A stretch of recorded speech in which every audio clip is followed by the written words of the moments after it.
மயக்குமார் குறைவின்றார், தம்மை விளக்குமார் தாமுலரா தேடின்றார், எம்மை விலகத்தும் ஞானமும் கல்விப்போம் மம்மர் அறுக்கும் மருந்து. நாளடியார். கல்வியே எல்லா வாழ்க்கை இன்னதற்கும் காரணமான அறியாமையாகிய மயக்கத்தை தீர்க்கும் என்பது போல் அவ்வண்ணமே நின்று செயல்பட்டுக் கொண்டிருக்கின்ற அனைத்து தனியார் பள்ளிகளையும் ஒருங்கிணைத்து அவர்களுடைய கோரிக்கைகளை முன்னெடுத்து சென்று அவர்களை வழிநடத்தி தலைமையில் தமிழ்நாடு தனியார் பள்ளிகள் முன்னேற்ற சங்கம் காஞ்சிபுரம் மாவட்டம் ஆலோசனை கூட்டத்திற்கு வருகை தந்திருக்கும் திரு கு. சதீஷ் மாநில பொதுச் செயலாளர் அவர்களையும் மற்றும் திரு பாஸ்கரன் மாவட்ட பொறுப்பாளர் அவர்களையும் அனைத்து பள்ளியின் தலைமை ஆசிரியர்களையும் அனைவரையும் விருத்தி வித்யாலயா பள்ளியின் நிறுவனர் திரு கு. சிவகுமார் ஐயா அவர்களின் தலைமையில் அவர்களின் சார்பாக வரவேற்கிறோம். மண்டபத்தை அனைவருக்கும் திரு கு. சதீஷ் மாநில பொதுச் செயலாளர் அவர்களுக்கு பொன்னாடை போர்த்தி கௌரவிக்குமாறு எங்களுடைய பள்ளி நிறுவனர் திரு கு. சிவகுமார் ஐயா அவர்களை அழைக்கிறோம்.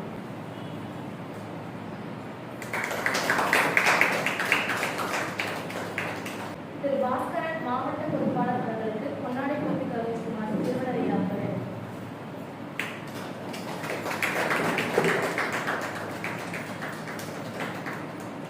இந்த ஆலோசனை கூட்டத்தில் கருத்துக்களை பகிர்ந்து கொள்ள திரு கு. சதீஷ் மாநில பொதுச் செயலாளர் அவர்கள்.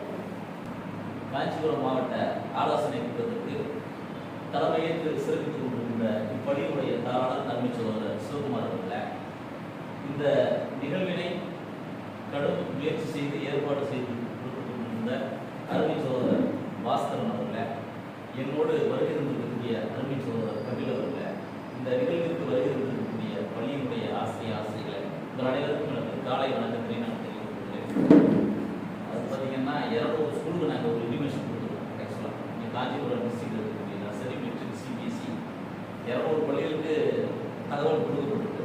நீங்களும் உங்கள் ஸ்கூலுக்கு சொல்லியிருக்கீங்க. இது போக நாங்களும் என்ன பண்ணிக்கலாம், எங்களுடைய மகளிர் அணி சார்பாக நாங்கள் என்ன செஞ்சுருக்கோம், இன்டிமேஷன் நாங்களே நேரடியாக தொடர்பு கொண்டு பேசியிருக்கிறோம்.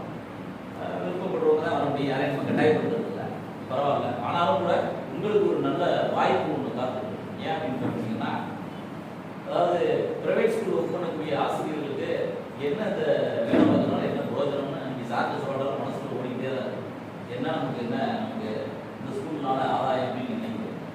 உண்மையிலே நீங்கள் ஒன்று தெரிஞ்சுக்கோங்க, யாருக்கும் கிடைக்காத வாய்ப்பு உங்களுக்கு தான் காரணம். ஏன் அப்படின்னா, இந்த அடுத்த வருஷம் இல்லை ஒரு 2 இயர்ஸ்ல புதிய கல்விக் கொள்கைகள் இம்ப்ளிமெண்ட் ஆகும். இந்த புதிய கல்விக் கொள்கை இம்ப்ளிமெண்ட் ஆச்சுன்னா உங்களுக்கு தான் கரஸ்பாண்டில் கஷ்டம், டீச்சர்ஸுக்கு நல்ல வாய்ப்பு. ஏன் அப்படின்னு நீங்கள் கேட்டீங்கன்னா, கரஸ்பாண்ட் கூட கஷ்டமாக தான், ஒரு கஷ்டம் தான்.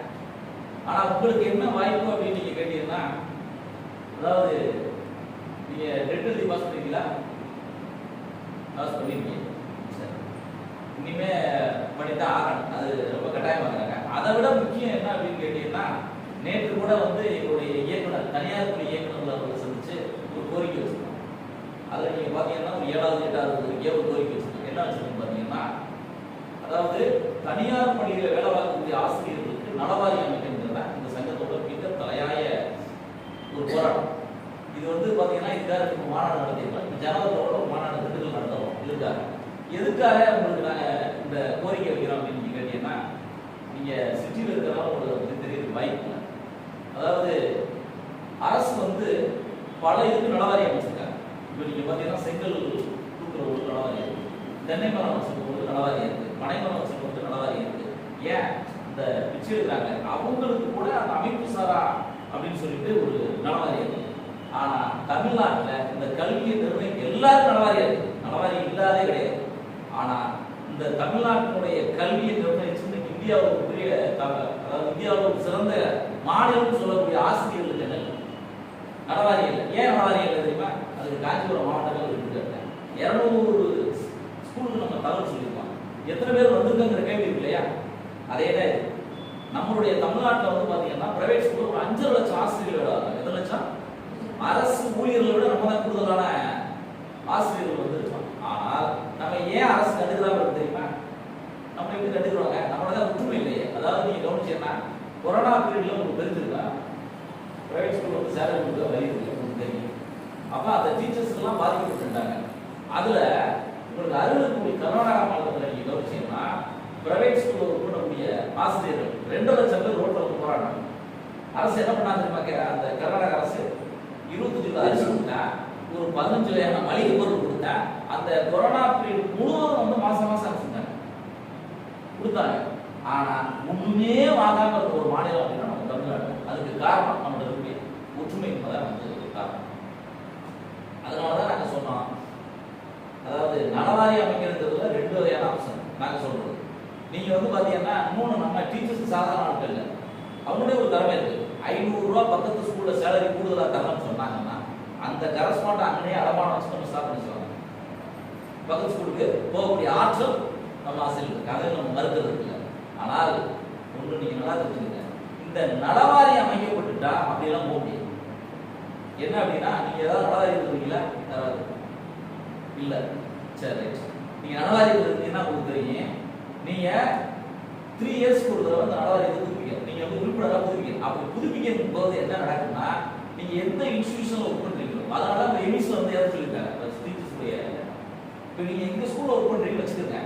இப்போ நான் ஒர்க்கிங் சர்டிஃபிகேட் கொடுக்குறோம், அந்த நலவாரியை நீங்க புதுப்பிக்கிறதுக்கு நான் இந்த பள்ளிக்கூடத்துல வேலை பார்க்கணும்னு சொல்லிட்டு என்ன செய்யறேன், அந்த பிரின்சிபலர் கரஸ்பாண்டா வச்சுக்காங்க, உங்களுக்கு கொடுப்பாங்க. இந்த சர்டிஃபிகேட் கொண்டு போனா தான் நீங்க நலவாரி என்ன செய்யணும், புதுப்பிக்க முடியும். நீங்க வந்து இந்த ஸ்கூல்ல இருந்து அடுத்த ஸ்கூல் போறதோ, இல்ல அடுத்த ஸ்கூல்ல இருந்து அடுத்த ஸ்கூல் போறதோ அப்படி செய்ய முடியாது, போக முடியாது. அப்போ உங்களுக்கு என்ன, இந்த நலவாரியத்தில் வர்றதுனால உங்களுக்கு என்ன பிரயோஜனம் அப்படிங்கிற கேள்வி இல்லை. நம்ம நலவாரி ரொம்ப நேரம் சொல்லியிருக்கேன் சார். நலவாரியத்தினால என்ன அப்படின்னா, உங்களுடைய பிறப்புல இருந்து இறப்பு வரைக்கும் ஒரு சில சலுகைகள்